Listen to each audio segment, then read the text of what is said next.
Voilà, Luna, Mérouche, Mélina, Pic et Blanche Punier, voilà les 8 candidates qui sont là partis pour aller chercher éventuellement une place en grande finale. Oh, et c'est Lucie Secours, si j'ai bien vu, pour Fly Racing Besançon avec son numéro 36 que je confirme actuellement à la première position avec Ambre Beato. C'est le Stade de Bordelais qui occupe la deuxième position.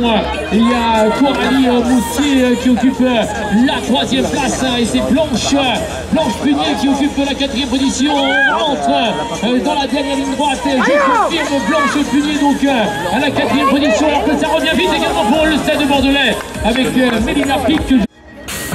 Allez, on va voir qui de ces 8 jeunes filles va se qualifier pour aller donc tout à l'heure sur la gate en finale. Oh, c'est chaud dans ces premiers mètres, c'est extrêmement groupé, elles sont toutes regroupées donc à l'intérieur et pour l'instant donc c'est la plaque 81 de Léonie Louillard de l'équipe Avenir BMX qui avait pris l'avantage dès les premiers mètres, je le disais, avec la plaque numéro 81, donc elle est toujours en tête. Derrière ce sera donc la plaque 98, je pense, de Maëlys Le Gouraguer pour le NOS BMX Club Nozé qui va se qualifier également.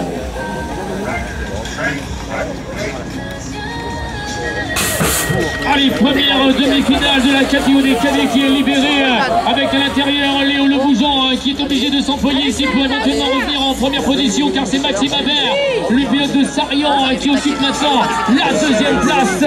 Oh, avec Ziane Lémé, le club d'Annecy et dans le game ici à la quatrième place. Alors on va citer une vraie bagarre pour les deux premières positions alors qu'on va citer également le 55, c'est Ethan Chauderon qui occupe la troisième position, toujours monsieur donc à la quatrième place et qui se qualifie pour la grande finale des cadets tout à l'heure. Allez, deuxième demi-finale de cette catégorie cadet, je vous le rappelle, 4 places disponibles pour aller en découdre tout à l'heure en finale. Donc pour ces 8 pilotes avec pour l'instant donc le 71 Enzo Leclerc, le pilote du SPT qui avait largement survolé ses manches et le reste des manches qualificatives. Donc la plaque 71 pour l'instant en tête. Derrière nous allons retrouver donc la plaque 67 de Arthur Bretin, également donc qualifié, je pense, Tom Clément pour le Stade Bordelais. Et on passe maintenant à la catégorie des juniors femmes pour toujours les demi-finales de cette 5e épreuve de la Coupe de France. Et c'est Léa Brajon qui a pris un départ stratosphérique qui se détache véritablement d'une deuxième position occupée par la pilote du BMX Avenir Pays de la Loire. C'est Aurine Nicolas qu'on peut observer à la sortie de ce virage maintenant à une deuxième position. Derrière, tout est encore réalisable pour aller chercher une place avec Pauline Bérard. On occupe la troisième position et il faut relancer fort également avec Laurine Crozet. Laurine qui, je pense, va se qualifier également avec une quatrième place. Deuxième demi-finale de cette catégorie junior femme. Je vous le rappelle, 4 places seulement de disponibles qu'elle va avoir donc dans les devants. Et oui, c'est elle, c'est Marie Favrel, c'est la favorite tête de liste de cette année. Ça s'accroche malheureusement pour Marie en sortie de deuxième ligne droite et donc qui lui ôte toute chance d'aller en finale. Donc c'est la plaque numéro 6 et la plaque 607. Donc c'est Francesca Singolani pour l'Argentine donc et Jody Vimon pour Chartres qui vont se qualifier. Allez, 35 secondes d'effort, mesdames et messieurs, pour aller chercher une place en grande finale. Oh, l'enlevé mix Auvergne avec Pierre Gess, mais il y a Arthur Chavanon également qui est bien placé à la deuxième position. Ah, on fait l'intérieur également de piste avec le club de Toulon, c'est Tanguy Rivoire, mesdames, messieurs, qui vient se mettre en opposition maintenant la deuxième position. Ah, on commence à sentir l'acide lactique dans les jambes à ce stade de la compétition. Il y a Mathis Jacquet à la troisième place et la quatrième position, c'est Arthur Chavanon qui l'obtient. Allez, va aller voir si Alexis Pisanowski, le pilote de Lens, qui avait particulièrement brillé pendant les phases qualificatives, va confirmer pour l'instant. Et donc c'est pour le moment la plaque numéro 2 de Michel Rousseau, le pilote donc de la DNP de Loire, qui a pris le commandement des opérations. Attention, ça passe à l'intérieur chez Louison. Il va peut-être revenir dans la deuxième ligne droite. Et c'est la plaque 600, c'est bien ça d'Alexis Pisanowski. Je parlais de lui tout à l'heure. Et il va le remporter cette demi-finale.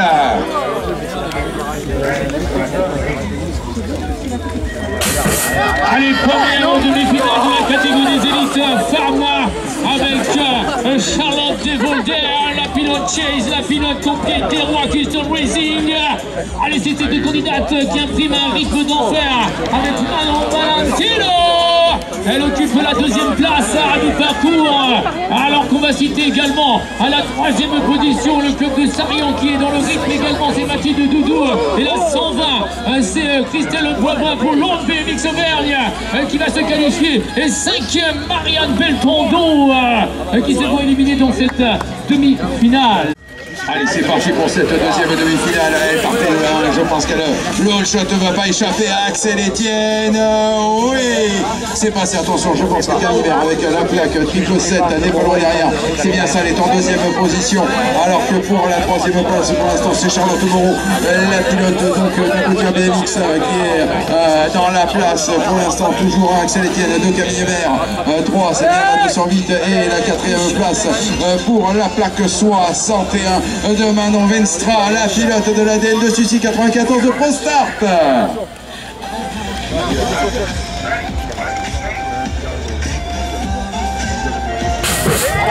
Première demi-finale de la catégorie des élites, libéré dans cette arène de BMX.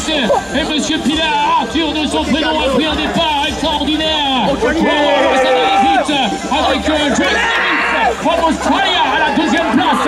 Et il y a également Monsieur à la troisième position, et la DN de Sarion en BMX Factory qui va passer également un candidat, et c'est Monsieur Fabien Gourgue à la quatrième position, alors que je confirme donc Arthur Pilar qui s'adjuge à la victoire de cette demi-finale.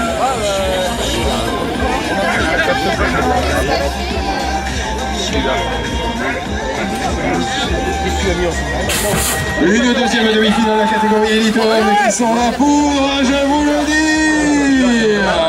avec le Chapelle Vincent Pierre, Cicéron Richard et Clarté, Valentin Diomé pour l'instant donc en tête, c'est la plaque numéro 120 de Vincent Pelluard, le pilote Joli Tour. Juste derrière lui, quelqu'un qu'il connaît bien, c'est Eddie Clarté, le pilote du Stade Bordelais. En tête donc Vincent Pelluard, Eddie Clarté, en troisième position pour l'instant pour la plaque 690 de Théo Chapelle qui va également se qualifier pour la finale.